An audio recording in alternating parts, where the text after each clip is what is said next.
Cette vidéo est consacrée aux représentations graphiques. Alors dans un premier temps, je vais vous rappeler comment créer un graphique avec l'assistant de LibreOffice. Ensuite, je vais m'attarder sur trois graphiques particuliers que sont les graphiques Sparkline, les graphiques ombrothermiques et pour terminer, les boîtes à moustaches. Je vais donc vous rappeler comment créer un graphique avec l'assistant graphique de Calc. Donc la première étape, ça va être de sélectionner les données qu'on veut voir apparaître dans le graphique. Donc sur ce premier exemple, c'est pas compliqué, je vais voir apparaître les types de culture, les surfaces et les données. Je vais donc tout sélectionner. C'est le préalable avant de lancer l'assistant diagramme ici. Une fois que j'ai bien sélectionné mes données, lorsque je lance l'assistant, vous voyez que mon graphique est quasiment terminé. Sauf que ici, je suis sur un exemple avec un assolement et généralement, l'assolement, ça se représente plutôt sur un diagramme circulaire. Donc la première étape, ça va être de choisir le type de graphique, même si ici c'est tout à fait correct et tout à fait lisible de le faire sur un diagramme en bâton. Je vais plutôt choisir le type secteur. Je vais ensuite vérifier à l'étape 2 que tout est configuré correctement. Donc là, ça s'est fait automatiquement dans l'assistant. J'ai mes séries de données qui sont en colonne, donc c'est bien le cas. Il a bien détecté que la première ligne, il ne fallait pas en tenir compte puisque c'était du texte, que la première colonne, c'était également du texte et que c'était donc l'étiquette qui apparaît ici.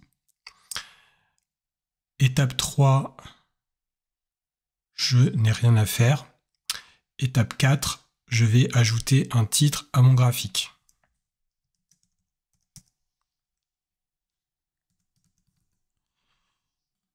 Et éventuellement une année. Lorsque vous avez d'autres types de graphiques, type diagramme en bâton, vous allez également pouvoir mettre des titres sur vos axes X et Y. Donc c'est pas le cas ici. Et pour finir, vous avez également la possibilité de déplacer votre légende à droite, à gauche ou en bas.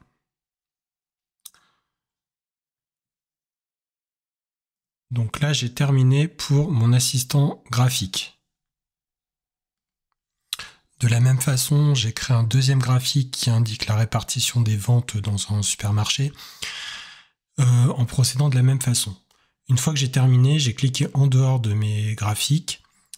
Si j'ai des choses à modifier, je vais cliquer une fois sur le graphique. Là, il est considéré comme une image, je peux le déplacer, le copier, le coller éventuellement dans mon rapport de stage. Mais je peux aussi le rééditer en faisant un double clic dessus. Donc lorsque j'ai les barres grises, je vais pouvoir refaire des modifications dans mon graphique. Je peux par exemple formater mon titre. Aller modifier la police. Je vais par exemple le passer en gras. Et je vais pouvoir ajouter des éléments dans le camembert, comme faire apparaître les données. Donc je fais un clic droit, je clique au milieu d'une départ, je fais un clic droit et je fais insérer les étiquettes de données. Donc là, j'ai les valeurs numériques telles qu'elles sont dans le tableau qui apparaissent. Elles se sont placées automatiquement, c'est ici, c'est le logiciel qui a choisi. Je peux aller forcer leur placement en allant maintenant dans clic droit, formater les étiquettes de données. Et puis je peux choisir si je veux que ça apparaisse à l'extérieur par exemple. Donc j'ai ici les valeurs en euros. Je peux également les faire apparaître en pourcentage. Donc pour ça, une fois que mes étiquettes sont apparues, je fais un clic droit, formater les séries de données, formater les étiquettes de données, et je vais choisir de les faire apparaître en pourcentage. Je n'oublie pas de décocher valeur en tant que nombre. Je fais OK. Et j'ai ma répartition en pourcentage.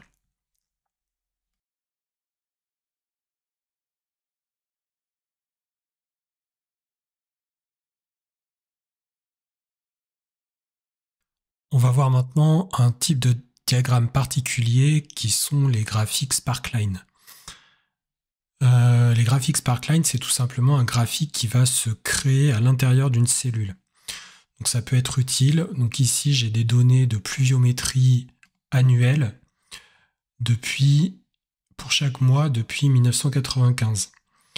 Donc ça va être intéressant éventuellement ici de montrer la tendance pour chaque année. Donc je vais rajouter une colonne tendance. Je vais me placer dans la cellule pour l'année 95 et je vais faire insertion Sparkline. Donc j'ai cette boîte de dialogue qui apparaît. On me demande une plage d'entrée, une plage de sortie. Donc la plage de sortie, c'est là où le graphique va apparaître. Donc là, il s'est trompé. Donc pour ma plage d'entrée, ça va être toutes les données de l'année. Et la plage de sortie, ma cellule N2. Donc j'ai tout un tas d'options possibles. Je vais tout simplement laisser les options par défaut et je vais faire OK. Et vous voyez qu'ici, j'ai ma courbe de tendance avec le creux de l'été et qui remonte pour l'hiver. L'intérêt, c'est que je vais pouvoir utiliser les mêmes outils que quand je suis dans une cellule pour une formule, c'est-à-dire que je vais pouvoir recopier ce graphique pour toutes mes années. Et j'ai désormais mes tendances annuelles de 95 à 2022. Donc voilà pour les graphiques Sparkline.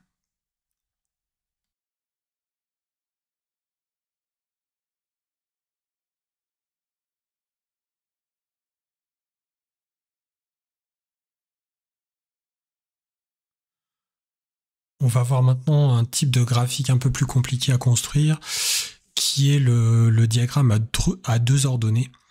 Et un cas particulier du diagramme à deux ordonnées, le diagramme ombrothermique. Donc le diagramme à deux ordonnées, il est utile quand on a deux séries de données à représenter qui sont dans une échelle différente. Donc le diagramme ombrothermique, il est utilisé, ou diagramme climatique, il est utilisé pour représenter des données météo, précipitation et température, donc deux échelles différentes sur le même graphique. Pour faire ça, je suis toujours la même procédure. Je vais sélectionner toutes les données dont j'ai besoin, que je veux voir apparaître sur le graphique. Je lance mon assistant. Je vais choisir un type colonne et ligne.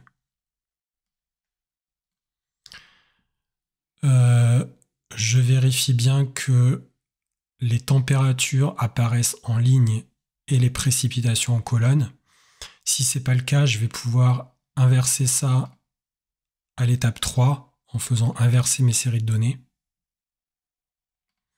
Donc là, c'était bon, je laisse comme c'était par défaut. Je vérifie que mes étiquettes ont bien été prises en compte. Première colonne, première ligne. Et que mes séries sont bien en colonne. Je mets un titre.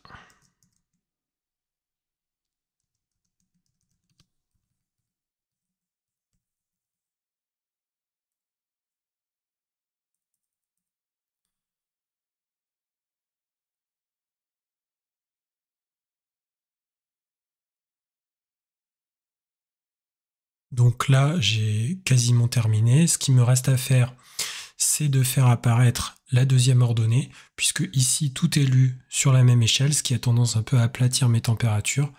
Donc je vais choisir une série de données et faire en sorte que cette série soit lue sur l'axe Y secondaire. Je fais OK. Donc j'ai maintenant bien un deuxième axe. Pour m'y retrouver, je peux aller mettre un titre à cet axe.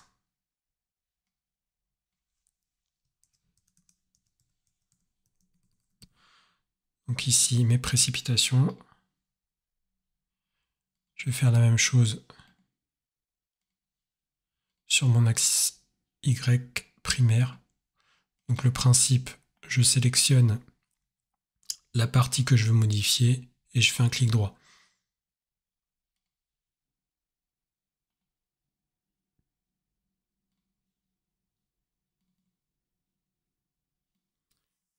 Ici, j'écris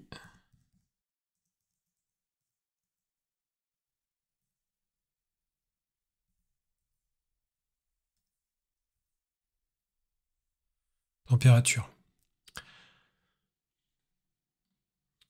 Petite spécificité du diagramme ombre thermique, pour qu'il soit correct, il faut que l'échelle des températures soit la moitié de l'échelle des précipitations. Donc si mes précipitations vont de 0 à 140, il faut que mes températures aillent de 0 à 70. Je vais donc modifier mon échelle.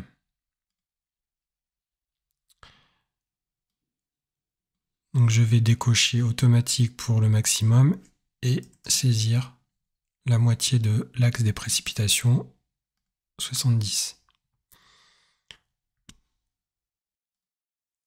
Pour finaliser, je vais faire en sorte que mes barres se touchent, c'est-à-dire que je sois plus sur un histogramme que sur un diagramme en bâton. Donc pour faire ça, je sélectionne toujours ma série des précipitations. Je vais formater les séries de données et sur l'espacement, je vais mettre 0, c'est-à-dire que les barres vont se toucher, ou alors je peux mettre un espacement très petit de l'ordre de 10%. Et éventuellement, donc si je choisis de mettre 0, je peux aussi faire en sorte que des bordures apparaissent pour que ce soit plus lisible. Voilà pour la création du diagramme ombre thermique.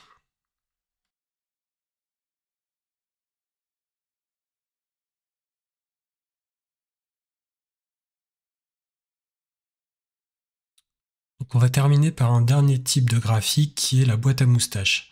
Donc la boîte à moustaches, vous connaissez ça en maths et vous le tracez généralement à la main. Donc c'est un graphique qui va représenter un résumé statistique de notre série sur lequel vous visualisez à la fois les valeurs extrêmes ainsi que la médiane, le premier quartile, le premier quartile et le troisième quartile. Pour construire ça avec un logiciel, malheureusement le seul logiciel qui permet de le faire simplement c'est Excel et qu'on n'a pas. Donc là, je l'ai fait avec LibreOffice Calc, c'est possible de le faire, mais il va falloir installer ce qu'on appelle une extension. Donc le lien, je vous le donnerai pour installer ça. Je le ferai avec vous. Donc ça ajoute cette petite icône là, Advanced Office Chart. Et pour utiliser ça, donc j'ai construit mes 3 boîtes à moustaches là, pour mes 3 séries de données. Donc j'ai ici les températures minimales, les températures maximales et les températures moyennes pour chaque mois de l'année 2024. Donc je vais supprimer celui des températures mini par exemple.